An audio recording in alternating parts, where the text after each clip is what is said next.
उधर लकी की बात सुनते ही काशीनाथ जी ने रुस्तम डांगी को फोन लगा दिया था और इधर कोयल के दोस्त प्रशांत के पिताजी ने भी उसकी मदद करने की ठान ली थी। प्रशांत के पिता जयेश ने कोयल की मदद करने के लिए इसलिए हाँ कर दी थी क्योंकि Delhi trade and merchant union के अध्यक्ष चेतन मित्तल उनके स्कूल के खास दोस्त थे। अगर चेतन मित्तल ने इस मामले में क्रांति रायजादा को फोन भी कर दिया तो कोयल की सारी मुश्किल एक बार में ही हल हो जाती। इस वक्त चेतन मित्तल अपनी कंपनी में किसी विदेशी क्लाइंट के साथ एक डील साइन करने में जुटे हुए थे। इस क्लाइंट से न सिर्फ चेतन मित्तल की कंपनी को बल्कि दिल्ली के हर छोटे बड़े व्यापारी को ढेर सारा फायदा होने वाला था। पूरा सौदा लगभग 1500 करोड़ रुपए का था। जब ये मीटिंग चल रही थी तभी चेतन मित्तल के कॉन्फ्रेंस रूम का दरवाजा खुला और उनका सेक्रेटरी हॉल के अंदर आ गया। इस तरह से अपने सेक्रेटरी को बीच में घुसते देखकर चेतन मित्तल को बहुत गुस्सा आ रहा था। उसके आने की वजह से बाकी लोग भी परेशान हो रहे थे। उनकी नजर में ये बहुत बुरा व्यवहार था। सेक्रेटरी भी इस बात को अच्छी तरह से जानता था मगर फिर भी उसके पास अंदर आने के अलावा कोई चारा नहीं था। सर, एक बात करनी थी आपसे, सेक्रेटरी ने धीरे से चेतन मित्तल के पास आते हुए कहा। उसने भी हाँ में गर्दन हिला दी। इसके बाद सेक्रेटरी उसके करीब आया और उसके कानों में कुछ कहने लगा। जैसे ही चेतन मित्तल ने अपने सेक्रेटरी की बात सुनी उसके चेहरे का रंग बदल गया और वो अपनी कुर्सी से खड़ा होकर बोला, मुझे माफ करना साथियों, लेकिन मुझे अभी किसी बहुत ही जरूरी काम के लिए यहाँ से निकलना पड़ेगा। हम इस डील के बारे में बाद में बात करेंगे। मैं जानता हूँ कि इस तरह की मीटिंग को बीच में छोड़कर जाना ठीक नहीं है, लेकिन आप लोग मुझे आज माफ करना प्लीज। इतना कहकर चेतन अपनी कुर्सी पर से उठा और दरवाजे से बाहर निकलने लगा। तब तक दूसरे पक्ष के अनुवादक ने उन अंग्रेजों को चेतन की बात समझा दी, जिस पर उन्होंने जवाब में कहा, चेतन जी, अगर आप इस तरह से डील के नेगोशिएशन में बीच में उठकर चले जाएंगे तो फिर आगे इस बारे में आपसे कोई बात नहीं करना चाहेगा। चेतन ने पलटकर देखा तो पाया कि उनका लीडर चेतन के इस व्यवहार से बहुत ही नाराज हो गया था। देखिए, आपका कहना बिल्कुल ठीक है, लेकिन फिर भी इस वक्त मुझे जाना पड़ेगा, आगे जैसा आप लोगों को ठीक लगे, चेतन ने कहा और वहां से निकल गया। उसके सेक्रेटरी ने उसके कान में ये कहा था कि अभी अभी रुस्तम डांगी का फोन आया था और उसने लायन ग्रुप और कोयल ग्रुप के बीच जो विवाद था उसे सुलझाने के लिए चेतन मित्तल को याद किया था। चेतन मित्तल के लिए 1500 करोड़ रुपए से ज्यादा रुस्तम डांगी का फोन था। वो एक बार के लिए अपने धंधे में नुकसान झेल सकता था, लेकिन वो रुस्तम डांगी की नाराजगी किसी भी कीमत पर नहीं झेल सकता था। अगर ऐसा होता ना तो सिर्फ उसे पैसों का नुकसान नहीं होता, बल्कि उसकी पूरी कंपनी और अध्यक्ष होने की उसकी जो छवि थी वो छवि एक बार में ही धूमिल हो जाती। इधर चेतन मित्तल सबसे नीचे माले पर पहुंच गया था और अपनी गाड़ी की ओर बढ़ता जा रहा था। उसका सेक्रेटरी भी उसके पीछे पीछे ही आ रहा था। ठीक इसी वक्त प्रशांत के पिता जयेश भी चेतन के दफ्तर में पहुंच चुके थे। चेतन भाई, जयेश जी चेतन की ओर देखकर मुस्कुराए और उसकी ओर बढ़ने लगे। उन्हें इस बात का पूरा भरोसा था कि चेतन उनकी इस मामले में कुछ मदद कर सकता था, लेकिन चेतन ने उसकी तरफ मुड़कर भी नहीं देखा और न ही उसकी बात को सुना। वो दरवाजे से सीधा बाहर निकल गया और अपनी गाड़ी में बैठ गया। इधर लकी भी लाल किले की दीवार पर आकर बैठ गया था। वहीं पास में एक चौपाटी थी जहाँ पर ढेर सारे लोग शाम के वक्त घूमने फिरने आया करते थे। लकी वहाँ आते जाते हुए लोगों को अकेला बैठकर देख रहा था। एक प्रेमी जोड़ा दीवार पर थोड़ी ही दूरी पर उसके पास बैठा हुआ था। वो दोनों एक ही आइसक्रीम को बारी बारी से खा रहे थे। लकी को उन्हें देखकर डिंपल के साथ बिताए वो सुहाने दिन याद आ रहे थे। लकी अक्सर उसके साथ खाना बनाता था और उसे यही लाल किले की दीवार पर बैठाकर खिलाता था। वो अपनी जेब से थोड़ा थोड़ा पैसा बचाकर उसे आइसक्रीम भी खिलाता था। डिंपल के साथ गुजरा उसका वक्त इतनी जल्दी गुजर जाएगा, उसे इस बात की उम्मीद नहीं थी। भले ही उसे अपने आप पर यह शक था कि वो परीक्षा में पास कर पाएगा या नहीं, लेकिन उसे कभी ये शक नहीं था कि वो और डिंपल एक दूसरे से अलग हो जाएंगे। उन दोनों ने इस दीवार पर बैठकर कितने सारे वादे किए थे। कितनी बार डिंपल अपना सिर उसकी गोदी में रखकर यहाँ से लाल किले की मीनार को देखा करती थी। उसे उम्मीद ही नहीं थी कि ये रातों रात इतनी बदल जाएगी। डिंपल उसके लिए उस मीनार जैसी हो गई थी जिसे अब वो सिर्फ देख सकता था, छू नहीं सकता था। जब लकी अपने इन सब ख्यालों में खोया हुआ था, ठीक उसी वक्त फिर से उसके फोन की घंटी बजी। लकी ने देखा ये भूमिका का फोन था। उसका फोन देखते ही लकी उदास हो गया था। सिर्फ डिंपल ही नहीं बल्कि भूमिका भी उन लड़कियों में से थी जो उसके सीधेपन का बहुत फायदा उठाती थी। वो कॉलेज की चीयर लीडर टीम की लीडर थी। लकी भी उस टीम का अभी तक एक हिस्सा था। भले ही उस टीम में सभी लड़कियां थी, लेकिन कपड़े उठाने, सामान उठाने, बाजार कुछ ले जाने का सारा काम लकी ही देखता था। वो लड़कियां थी और इसलिए वो ये सब काम नहीं कर सकती थी। इसलिए लकी इन सब चीजों के लिए उनका असिस्टेंट बन गया था। हेलो लकी, अभी के अभी लाल मैदान में आओ। उधर से भूमिका ने कहा। आप पर क्या हुआ? लकी ने पूछा। ज्यादा सवाल जवाब मत करो, जो कह रही हूँ वो करो। वैसे भी यहाँ मेरा दिमाग खाने वाले बहुत से लोग मेरे सिर पर बैठे हुए हैं, भूमिका ने कहा और बिना लकी की बात सुने ही फोन काट दिया। लकी को कभी कभी भूमिका के ऊपर हंसी आती थी। उसका दिमाग अक्सर गर्म ही रहता था और फिर भी उसे लीडर बना दिया गया था। ऐसे में तो वो और भी ज्यादा गर्म हो जाती थी, इसलिए लकी उसकी बातों का ज्यादा बुरा नहीं मानता था। यहाँ बैठकर डिंपल को याद करने से तो अच्छा है कि वहां चलकर कुछ काम ही किया जाए, लकी ने अपने आप से कहा और दीवार के नीचे कूद गया। इसके बाद उसने अपनी पैंट साफ की, अपना हाथ साफ किया और मैदान की ओर जाने के लिए निकल गया। थोड़ी ही देर बाद लकी मैदान में पहुंच चुका था और उसने देखा कि मैदान में अभी 5-6 सुंदर लड़कियां खड़ी थी। लकी, पहले तो तुम इधर आओ। तुम आज इतने स्लो मोशन में क्यों चल रहे हो? भूमिका ने लकी को अपने पास बुलाते हुए कहा। वो एक लंबे से कद की लड़की थी जिसका चेहरा लंबा और आंखें थोड़ी सी डरावनी थी। हर वक्त उसका दिमाग गर्म होने की वजह से उसकी भौहें हमेशा तनी हुई रहती थी। इससे पहले कि लकी कोई जवाब दे पाता, भूमिका ने अपनी जेब से 100 रुपए का नोट निकाला और बोली, जाओ और मेरी सभी साथियों के लिए पानी का बोतल लेके आओ। अरे यार, ये तो तुम मुझे फोन पे भी बता सकती थी ना। अगर तुम पहले ही बोल देती तो मैं पहले ही लेकर आ जाता।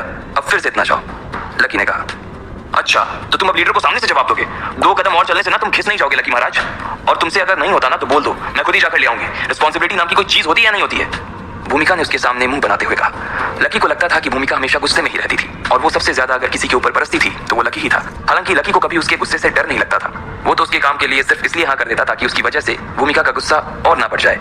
अगर वो इसी तरह से गुस्सा करती रहती तो एक दिन उसे ब्लड प्रेशर की बीमारी हो जाने का खतरा पक्का था। नहीं ठीक है, मैं ही जाकर ले आता हूँ, पर ये आखिरी बार है, अगली बार से ना मैं नहीं। इससे पहले कि लकी आगे कुछ बोल पाता, भूमिका ने अपनी आंखों को उसे डराने के लिए बड़ा कर लिया था। उसकी आंखें देखकर लकी को मन ही मन हंसी आ रही थी और इससे पहले कि वो उसके सामने हंसता, वो वहां से निकल गया। थोड़ी देर बाद लकी वापस आ गया और उसने 5 बॉटल लाकर टेबल पर रख दी। सभी लड़कियां टेबल के पास आ गई और पानी पीने लगी। इसके बाद भूमिका और बाकी सभी लड़कियां बास्केटबॉल के कोर्ट पर प्रैक्टिस करने के लिए चली गई थी। लकी वहीं स्टैंड्स में बैठकर उन्हें देख रहा था। जब तक वो प्रैक्टिस करने वाली थी तब तक लकी को वहीं बैठना था। अगर बीच में उन्हें किसी चीज की जरूरत लगती तो लकी उन्हें वो सभी चीजें लाकर देने वाला था। जब लकी बैठकर उनकी प्रैक्टिस देख रहा था तभी उसे अपने पास से एक आवाज आई, तुम भी वहां जाकर उनके साथ क्यों नहीं खेलते? लकी ने घूमकर देखा तो उसके होश उड़ गए। उसके पास एक लड़की आकर बैठ गई थी। उसके बाल बहुत खूबसूरत थे और उसका चेहरा गोल था। उसकी आंखें भूरी रंग की थी। हेलो, लकी ने उसकी ओर देखा और मुस्कुराते हुए कहा। इससे पहले कि लकी इसके आगे कुछ कह पाता उसने देखा कि लड़की के बगल में एक और लड़का आकर बैठ गया था जिसने बास्केटबॉल खेलने के लिए पहने जाने वाले कपड़े पहन रखे थे। उसने पहले लकी को देखा और फिर उस लड़की की ओर देखते हुए बोला, हेलो, मेरा नाम विक्रांत है। मैं बास्केटबॉल टीम से हूँ। मेरी फैमिली बिजनेस में है और अभी हम लोगों ने एक छोटी सी कंपनी खोली है जिसका एनुअल टर्नओवर 200 करोड़ रुपए का है। विक्रांत ने कहा और मुस्कुराते हुए उस लड़की की तरफ अपना हाथ बढ़ा दिया। लकी को इस बात पर हंसी आ गई थी कि विक्रांत ने आते ही अपने इंट्रोडक्शन में अपनी कंपनी का टर्नओवर बता दिया था। वो उस लड़की को भी उस तरह से देख रहा था जिस तरह से वो बाकी लड़कियों को देखता था। वो जितना ज्यादा लड़कियों को देखता था लड़कियां भी उसे उतना ही देखती थी। विक्रांत दिखने में भी काफी हैंडसम था, इसलिए कोई भी लड़की उसे आसानी से भाव दे दिया करती थी। लेकिन इधर मामला अलग था। उस लड़की ने उसे और उसके हाथ को देख तो लिया था लेकिन उससे मिलाने के लिए उसने अपना हाथ आगे नहीं बढ़ाया। उसने सिर्फ मुस्कुराते हुए उससे कहा, मेरा नाम अदिति है, मैं भूमिका की दोस्त हूँ। जब अदिति ने विक्रांत से अपना हाथ नहीं मिलाया तो विक्रांत थोड़ा सा झिझक गया और उसने अपना हाथ पीछे खींच लिया। फिर अपनी शर्म को छुपाने के लिए उसने अदिति की ओर उत्साह से मुस्कुराते हुए देखा और बोला, ओह अदिति, काफी अच्छा नाम है। भूमिका तो वैसे अभी प्रैक्टिस में बिजी है और उसे तो अभी थोड़ा टाइम भी लगेगा, इसलिए वो अभी तुमसे बात नहीं कर पाएगी। अगर तुम चाहो तो मैं तुम्हें वॉक पर ले जा सकता हूँ। मैं तुम्हें प्लेग्राउंड भी दिखा दूंगा और हम थोड़ी बातें भी कर लेंगे। You know, I just love talking to girls. Vikrant ने अपने बालों में हाथ फेरते हुए कहा, नहीं सॉरी, मैं यहीं ठीक हूँ। अदिति ने एक मुरझाई सी मुस्कान के साथ उसे देखा और कहा। अदिति की इस मुस्कान ने विक्रांत के लिए सारे दरवाजे मानो उसके मुंह पर ही बंद कर दिए थे। वो शर्मिंदा तो बहुत महसूस कर रहा था पर फिर भी अदिति इतनी सुंदर थी कि वो उसे अपने हाथ से यूं ही जाने नहीं देना चाहता था। वो चाहता था कि अदिति उसके साथ टहलने जाए, लेकिन इससे पहले कि वो अदिति को मना कर पाता उसकी टीम के किसी साथी ने उसे बुला लिया और बीच में ही उसे जाना पड़ा। जैसे ही विक्रांत उन दोनों के बीच से उठकर निकला अदिति लकी की तरफ घूमी और उससे पूछा, तुम्हारा नाम क्या है? लकी। लकी ने बहुत ही फीका सा जवाब दिया। असल में जिस तरह से अदिति उसे देख रही थी लकी उसे देखता ही रह गया था। इतने प्यार से तो शायद कभी डिंपल ने भी उसे नहीं देखा था। उसकी बड़ी बड़ी आंखों में लकी को अपने लिए थोड़ी सी भी खिन्न नजर नहीं आ रही थी। न ही उसे ऐसा लग रहा था कि अदिति को उसके पास बैठने में किसी तरह का पछतावा हो रहा था। अदिति की नजरों में लकी के लिए कोई दया या भाव भी नहीं था। लकी देख पा रहा था कि वो जैसा था अदिति उसे वैसे ही एक्सेप्ट कर रही थी। जब लकी को इन सब चीजों का भान हुआ तो ना चाहते हुए भी उसके चेहरे पर अदिति के लिए एक मुस्कान आ गई। अब इससे पहले कि इन दोनों के बीच कोई बात आगे हो पाती भूमिका उन दोनों के बीच में आ गई। अदिति, तू यहाँ क्यों बैठी हुई है? भूमिका ने कहा। इससे पहले कि अदिति अपनी ओर से कुछ कह पाती भूमिका ने लकी को वहां से उठने का इशारा किया और बोला, जाओ सबको पानी पिलाओ। लकी को उसकी बात का बुरा तो लगा लेकिन क्योंकि अदिति वहां बैठी थी इसलिए उसने पलटकर कोई जवाब नहीं दिया और वहां से चला गया। उधर जब लकी सब लड़कियों को पानी पिला रहा था तब इधर सब लोग कोयल के कमरे में परेशान से घूम रहे थे। कोयल ने देखा कि सूरज ढलने लगा था और जल्द ही रात होने वाली थी। उसे लग रहा था कि मोहित रायजादा कभी भी उसे लेने के लिए उसकी आदमी वहां भेज सकता था। बाकी लोगों को भी यही डर सता रहा था। नहीं, मुझे नहीं जाना, मुझे बचा लो, मुझे नहीं जाना। कोयल ने अचानक ही चीखते हुए कहा। सब लोगों ने उसे देखा और दौड़कर उसके पास आकर बैठ गए। तू चिंता मत कर कोयल, कोई ना कोई रास्ता निकल आएगा, रोशनी ने कहा। हालांकि उसे भी यही लग रहा था कि कोयल के पास जाने के अलावा और कोई रास्ता नहीं था। सब लोग फोन कर करके हिम्मत हार गए थे। किसी के पास अब कोई कांटेक्ट नहीं बचा था कि अचानक कोयल के फोन पर उसके पिताजी का फोन आया। कोयल ने फोन उठाया। उधर से उसके पिताजी ने ना जाने क्या कहा जिस पर कोयल बोली, व्हाट? इतना कहते ही उसका मुंह खुला का खुला रह गया था। आखिर ऐसा क्या कहा था उसके पिताजी ने? क्या उसका मैटर सॉल्व हो गया था या फिर मोहित के आदमी उसे लेने के लिए आ रहे थे? आपको क्या लगता है क्या होंगे इन सभी सवालों के? क्या हो गया? अदिति ने भूमिका के घुटने पर हाथ रखते हुए कहा। अरे कुछ नहीं यार, वही मेरी पंजाब वाली कजिन, तुम्हें मालूम है ना वो मुझसे बड़ी है। अब उसकी पढ़ाई भी पूरी हो चुकी है लेकिन वो कहीं पर जॉब नहीं कर रही है। अब फैमिली उससे कह रही है कि या तो कोई जॉब कर ले या फिर शादी कर ले। भूमिका का चेहरा ये बात कहते ही लटक गया था। हाँ तो इसमें इतनी टेंशन वाली क्या बात है? तुम्हारी कजिन तो काफी सुंदर है और इंटेलिजेंट भी, तो शादी तो उसकी कभी। अदिति अभी भी लकी की ओर देख रही थी। भूमिका ने अदिति का ध्यान लकी के ऊपर से हटाते हुए अपनी ओर खींचा और बोली, कहाँ देख रही हो? इसी बीच भूमिका का मोबाइल बज उठा। अचानक से उसका गुस्सा शांत हुआ और उसने अपने बैग से अपना मोबाइल निकाला। जैसे ही भूमिका ने अपनी स्क्रीन पर वो नंबर देखा वो और भी ज्यादा परेशान हो गई। वो अपनी जगह से खड़ी हुई और फोन उठाकर आगे जाते हुए बोली, अरे हाँ दीदी, अरे दीदी जब फैमिली को आपकी एज की वजह से इतना प्रेशर फील नहीं हो रहा तो फिर आप अपने आप के ऊपर इतना बर्डन क्यों ले रही हो? हाँ आपको हर टाइम इन चीजों के बारे में सोचकर इतना परेशान नहीं होना चाहिए। आप मजे से जाओ, कहीं बाहर घूम के आओ और अब मुझे फोन तभी करना जब आपके जीवन में ना प्रॉब्लम जैसी कोई प्रॉब्लम आए, ठीक है? भूमिका ने कहा और फोन काट दिया। उसके चेहरे पर उसका तनाव साफ दिख रहा था और उसी तनाव के साथ वो फिर से अदिति के पास आकर बैठ गई थी। क्या हो गया? अदिति ने भूमिका के घुटने पर हाथ रखते हुए कहा। अरे कुछ नहीं यार, वही मेरी पंजाब वाली कजिन, तुम्हें मालूम है ना वो मुझसे बड़ी है। अब उसकी पढ़ाई भी पूरी हो चुकी है लेकिन वो कहीं पर जॉब नहीं कर रही है। अब फैमिली उससे कह रही है कि या तो कोई जॉब कर ले या फिर शादी कर ले। भूमिका का चेहरा ये बात कहते ही लटक गया था। हाँ तो इसमें इतनी टेंशन वाली क्या बात है? तुम्हारी कजिन तो काफी सुंदर है और इंटेलिजेंट भी, तो शादी तो उसकी कभी भी हो जाएगी। अभी अगर वो चाहे तो उसे कहीं जॉब कर लेनी चाहिए। अदिति ने मुस्कुराते हुए कहा। अरे वो दिक्कत नहीं है यार, उसे अभी भी शादी करने में थोड़ी ना कोई दिक्कत है, वो चाहे तो आज ही शादी कर ले। लेकिन एक तो मुझे ये समझ नहीं आता कि लोग शादी का इतना प्रेशर क्यों बनाते हैं। अब वो शादी करने को तो रेडी है, लेकिन वो ये देखना चाहती है कि मैं किससे शादी करती हूँ। अब तुमने तो उसके फोटोज देखे हैं ना, वो सुंदर है लेकिन इतनी भी कोई खास नहीं है कि कोई बड़ी कंपनी का मालिक उसका हाथ थाम ले। भूमिका ने कहा और फिर आगे की बात कहने में उसने लकी को घूरा और बोली, अब यार वो ऐसे फटीचर से तो शादी कर नहीं सकती ना। जैसे ही उसने ये बात कही, बाहर किसी कार के हॉर्न बजने की आवाज आई। वो हॉर्न 2 बार बजा था। भूमिका ने कोर्ट के बाहर लगी जाली के पार देखा तो वहां एक काले रंग की गाड़ी खड़ी थी और उसमें से एक बॉडी बिल्डर दिखने वाला लड़का बाहर निकल आया था। ईशान तुम? भूमिका ने उत्साहित होते हुए कहा। फिर वो अपनी जगह पर खड़ी हुई और ईशान की ओर हाथ हिलाते हुए उसकी ओर दौड़ पड़ी। जैसे ही भूमिका के मुंह से बाकी लड़कियों ने उसका नाम सुना, वो सब भी ईशान की गाड़ी के पीछे दौड़ गई। अरे कैप्टन, तुमने ये गाड़ी कब खरीद ली? अरे ये तो ऑडी A4 है। ईशान की बास्केटबॉल टीम के एक साथी ने उसकी गाड़ी पर हाथ फेरते हुए कहा। ईशान ने काला चश्मा लगाया हुआ था। उसने सिर्फ उसके साथी की तरफ देखा और बिना कुछ कहे सिर्फ अपनी गर्दन को हाँ में हिला दिया। ईशान भाई तो तब से कार चला रहे हैं जब से वो 2nd ईयर में थे। वैसे ईशान भाई ये कितने की पड़ी? एक लड़की ने पूछा। ईशान ने इस सवाल पर अपना चश्मा उतारा और बोला, ये कोई ज्यादा महंगी नहीं है, सब कुछ मिलाकर बस 56 लाख। मैं तो इसे सब तब तक ही चलाऊंगा जब तक यूनिवर्सिटी में पढ़ रहा हूँ। यहाँ से निकलते ही मैं इससे भी ऊंची वाली एक गाड़ी खरीदूंगा।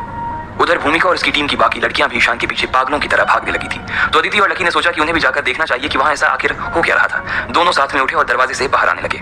कौन है ये? अदिति ने लकी से पूछा।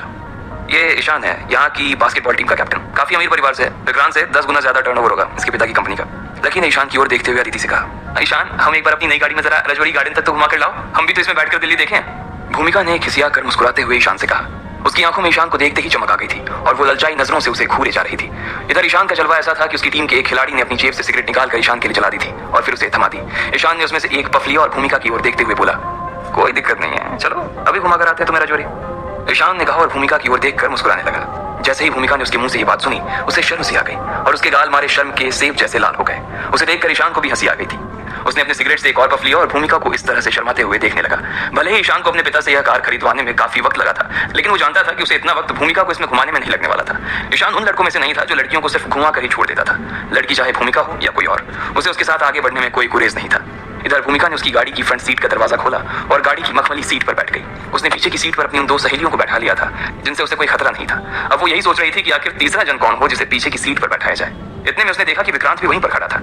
उसने भूमिका और ईशान की ओर मुस्कुराते हुए देखा और बोला, कैप्टन आप ऐसे ऐसे अकेले ड्राइव पर जा रहे हो तो फिर हम लोग क्या करेंगे? ये गलत बात है। चीयर लीडर टीम यहाँ है तो बास्केटबॉल वाली टीम भी यहीं पर है ना।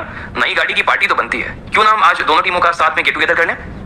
अच्छा ऐसा, तो ऐसा करते हैं कि तुम लोग दिल्ली दरबार पहुंचो, ऑर्डर कर दो, मैं इन लोगों को थोड़ा इधर उधर घुमा कर लाता हूँ और फिर हम लोग साथ में डिनर करते हैं। ईशान ने अपनी नई गाड़ी की मक्खन जैसी स्टीयरिंग को पकड़ते हुए कहा। जब ईशान और विक्रांत आज की पार्टी की प्लानिंग कर रहे थे तभी भूमिका अदिति को ढूंढ रही थी। वो हर बार की तरह इस बार भी थोड़ी सी लेट ही थी। अरे चलना जल्दी, क्या है जो इतनी धीरे धीरे आ रही है? जल्दी आ जा, हम लोग आज डिनर के लिए दिल्ली दरबार जा रहे हैं, चल जल्दी आ। भूमिका ने अपना हाथ हिलाते हुए उससे कहा। अदिति भूमिका का इशारा देखते हुए कार की ओर बढ़ने लगी थी। रुको, लकी को भी बुला के लाती हूँ, अदिति ने लकी की ओर देखते हुए कहा। वो उन सब लोगों से थोड़ा सा दूरी पर और दूरी बनाकर ही खड़ा था। अदिति साफ देख पा रही थी कि लकी इन सब लोगों से अलग था, बहुत ही अलग। अगर ये सब तेल थे तो लकी पानी। लकी हमारे साथ चलने की सोच भी नहीं सकता बहन। तुझे पता है दिल्ली दरबार में पर पर्सन क्या चार्जेस हैं? अगर उसे पैसा देना पड़ा ना तो उसे वहीं पर हार्ट अटैक आ जाएगा। भूमिका ने लकी के ऊपर फप्ती कसते हुए कहा। हाँ, जिन जगहों पर बैठकर हम लोग खाते हैं ना, उसने वो जगह ना अपनी जिंदगी में कभी देखी नहीं होगी, एक और लड़की ने कहा। और तुम उसके कपड़े तो देखो, उसके साथ साथ चलने में तो हमें भी शर्म आ जाएगी। इसलिए बेटर यही है कि तुम उसे यहीं से टाटा बाय बाय कर लो और हमारे साथ चलो। एक और लड़की ने भूमिका की बात का समर्थन करते हुए कहा। चाहे फुटबॉल वालों की टीम हो या फिर चीयर लीडर्स की टीम, वो लोग लकी का मजाक उड़ाने, उसकी टांग खींचने का कोई मौका नहीं छोड़ते थे। वो उसके साथ खाना तक खाना पसंद नहीं करते थे। उन लोगों के लिए लकी का उसके आसपास होना सिर्फ एक मजाक से ज्यादा और कुछ नहीं था। अदिति लेकिन उसके बारे में ऐसी कोई बात नहीं करना चाहती थी। वो उन लोगों की बातों को सुनकर समझ गई थी कि बाकी लोग लकी से कितनी नफरत करते थे और अगर ऐसे में लकी को अपने साथ चलने के लिए कहती तो बाकी लोगों को बुरा लग सकता था। लकी खुद भी अपनी वजह से उनका मन खराब नहीं करना चाहता था। वो देख पा रहा था कि अदिति उसे अपने साथ ले जाना चाहती थी, लेकिन उन दोनों के बीच में ढेर सारे लोग खड़े थे जिन्हें नजरअंदाज नहीं किया जा सकता था। इसलिए अदिति गाड़ी में बैठ गई, लेकिन लकी वहीं खड़ा रह गया। भूमिका ने उसे अदिति की ओर देखते हुए देखा तो उसे गुस्सा आ गया और उसने शीशा नीचे करते हुए कहा, हमारे बैग और हमारे बाकी के सामान अलमारी में रख देना, ध्यान रखना उसमें से कुछ छूट न जाए। भूमिका ने कहा और फिर से गाड़ी का शीशा चढ़ा लिया। गाड़ी आगे बढ़ गई और अदिति की नजरें पीछे लकी पर ही चिपकी रह गई। लकी ने भी उसे कुछ दूर तक तो देखा और फिर वो अपनी जेब में हाथ डालकर वापस बास्केटबॉल कोर्ट की ओर बढ़ने लगा। जैसे ही वो कोर्ट के अंदर दाखिल होने वाला था तभी उसका फोन बजा। फोन की दूसरी तरफ काशी नाची थे। लकी सर, रुस्तम डांगी का भी फोन आया था। उसने कहा है कि चिंता करने की कोई जरूरत नहीं है, मामला निपट चुका है। अच्छा ठीक है, लकी ने कहा और अपना फोन रख दिया। उसके परिवार की पहुंच बहुत दूर दूर तक थी। अभी 1 घंटे पहले ही उसने काशीनाथ जी को फोन किया था और इतनी सी देर में उसका काम भी हो गया था। लेकिन उसे पता था कि कोयल तक ये बात पहुंचने में थोड़ा सा वक्त लगने वाला था। लगभग शाम को 6 बजे के करीब जब सब सामान समेट कर लकी जॉगिंग करने लगा था तब उसके फोन पर अमित का फोन आया। अमित की आवाज से ही लग रहा था कि वो बहुत खुश था। कहाँ है तू? मैं तुझे कैसे बताऊं कि क्या हो गया यार? अमित ने कहा, मैं ग्राउंड पर हूँ यार, जॉगिंग कर रहा हूँ और मुझे पता है कि कोयल का मैटर सॉल्व हो गया है। लकी ने अमित को एक और झटका देते हुए कहा। जैसे ही अमित ने उसके मुंह से यह खबर सुनी, उसके पैरों तले जमीन खिसक गई। उसका मुंह खुला का खुला रह गया और उसने उधर से कहा, अरे अरे भाई, तुझे कैसे पता? सच में यही हुआ है। अभी 20 मिनट पहले ही कोयल के पापा का फोन आया और उन्होंने कहा कि चिंता की कोई बात नहीं है, मैटर सॉल्व हो गया है। लेकिन तू बता ना, तुझे कैसे पता चला? अरे यार, मुझे तेरी आवाज से पता चल गया पगले। अगर मैटर सॉल्व नहीं हुआ होता तो तू इतना खुश थोड़ी होता।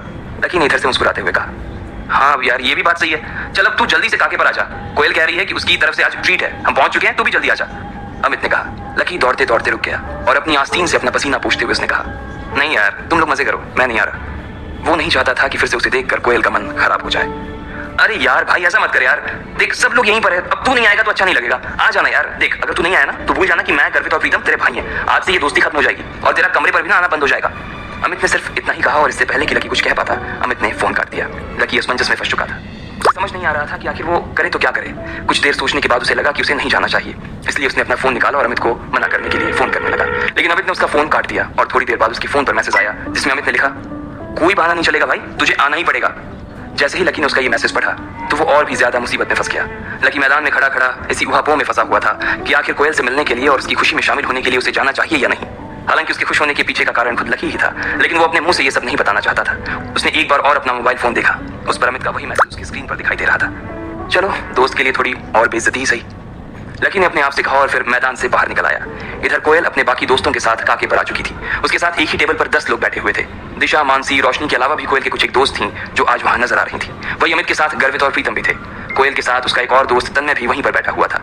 देखने से वो सभी कोयल के पुराने दोस्त लग रहे थे। कुछ देर बाद लकी भी वहां पहुंच गया था। जैसे ही लकी वहां पहुंचा, उसने सबसे पहले कोयल को देखा। इधर कोयल, जो कि अपने दोस्तों से बातें करने में मशगूल थी, उसने लकी को देखा और देखते ही उसकी आंखों में उसके लिए गुस्सा उतर आया।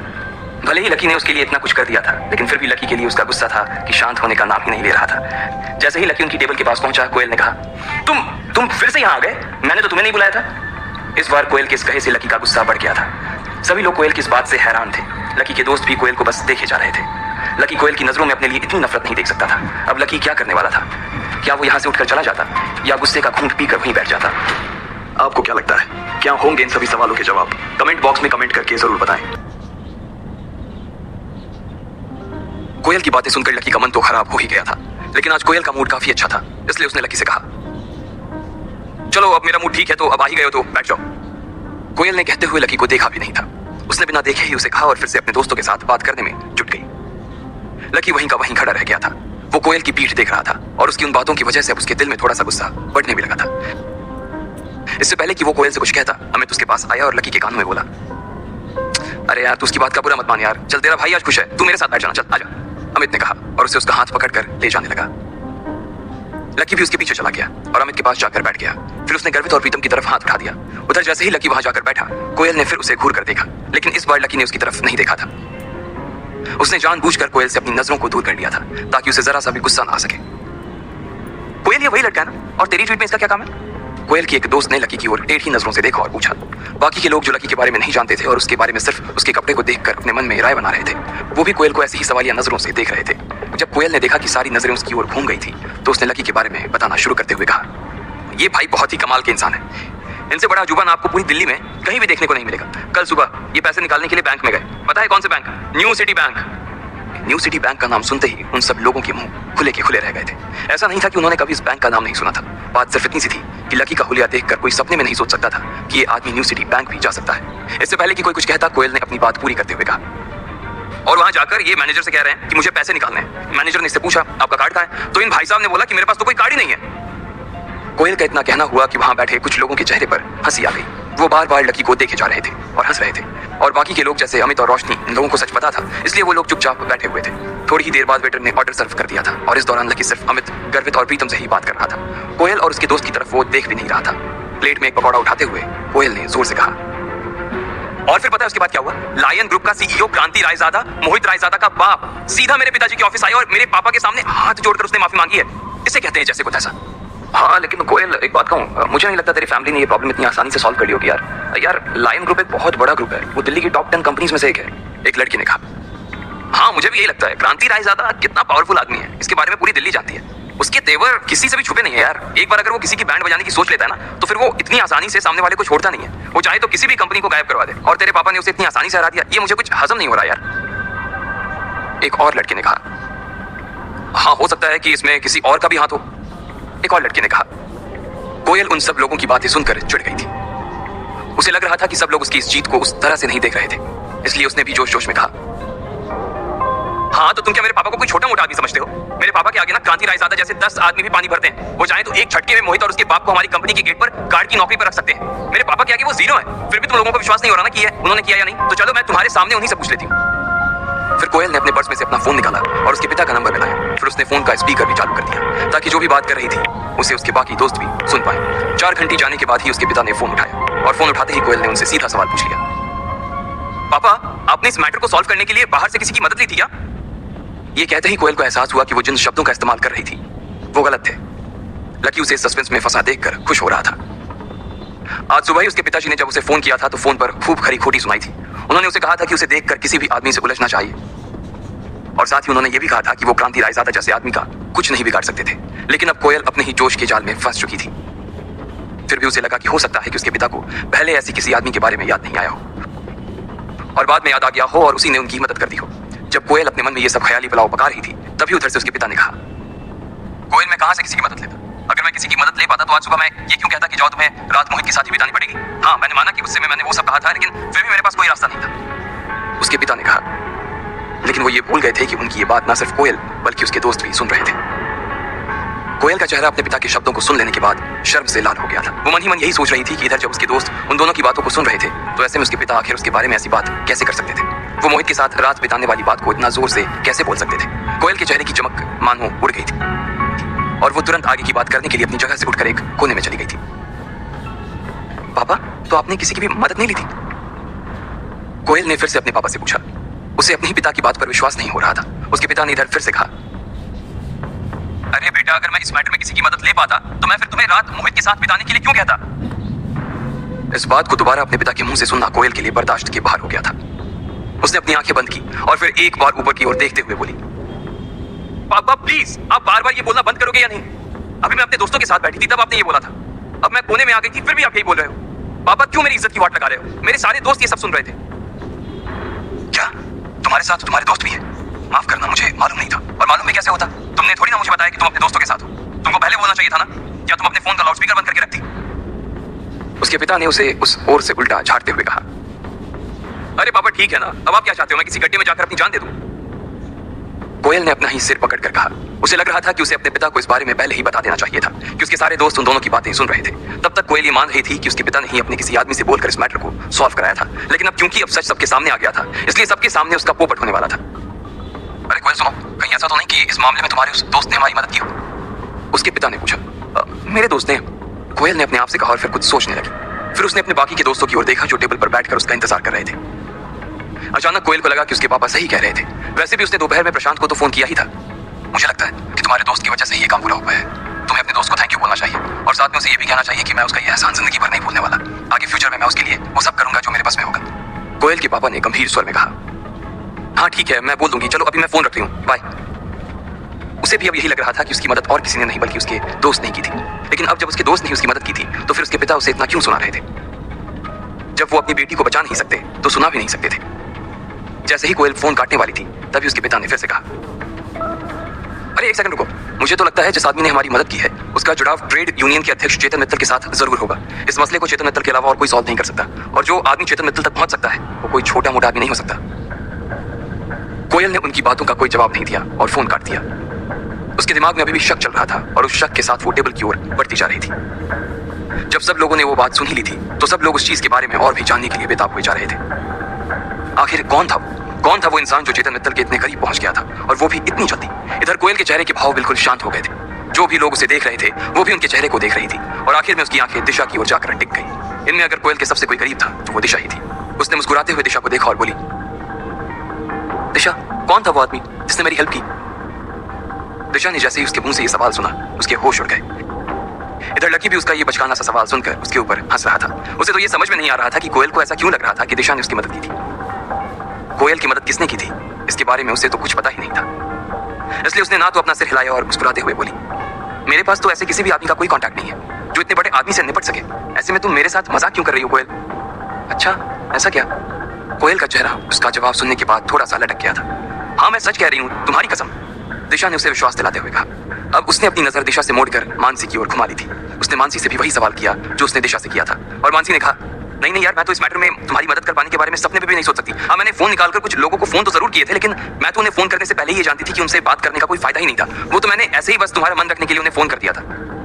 कोयल को यहाँ भी निराशा ही हाथ लगी थी। फिर उसने रोशनी को देखा, और इससे पहले कि वो रोशनी से यही सवाल कर पाती, रोशनी ने अपनी गर्दन हिलाते हुए कहा यार मेरे घर वालों ने तो मुझे यही कहा था कि क्रांति रायजादा के मैटर में तो दिल्ली का मुख्यमंत्री भी नहीं बोल सकता। एक छोटा सा पार्षद बोलकर क्या उखाड़ लेगा यार। रोशनी के एक दूर के मामा पार्षद थे। अब उसके पास और कोई चारा नहीं बचा था, इसलिए उसने अमित को देखा और बोला अमित क्या तुमने? इससे पहले कि वो आगे कुछ बोल पाती, अमित ने पहले ही नाम इसे हिला दिया था। फिर उसने गर्वित की ओर देखा। गर्वित ने कहा देखो, ना तो मैंने और ना ही प्रीतम ने ये काम किया है। हम आज तो क्या आने वाले 100 सालों में इसे करने के सपने नहीं देख सकते। अब वहां पर सिर्फ एक ही आदमी रह गया था, लकी। कोयल लकी की ओर देख रही थी, लेकिन वो इस दुविधा में थी कि वो उससे सवाल करे या ना करे। उधर लकी भी उससे नजर बचाकर चुपचाप अपने खाने में ही मग्न था। वो कोयल के सवाल का जवाब नहीं देना चाहता था। क्या कोयल उससे भी वही सवाल पूछेगी, और क्या लकी उस सवाल का सच जवाब देगा? आपको क्या लगता है, क्या होंगे इन सभी सवालों के जवाब? कमेंट बॉक्स में कमेंट करके जरूर बताएं, और सभी सवालों के जवाब को जानने के लिए सुनते रहिए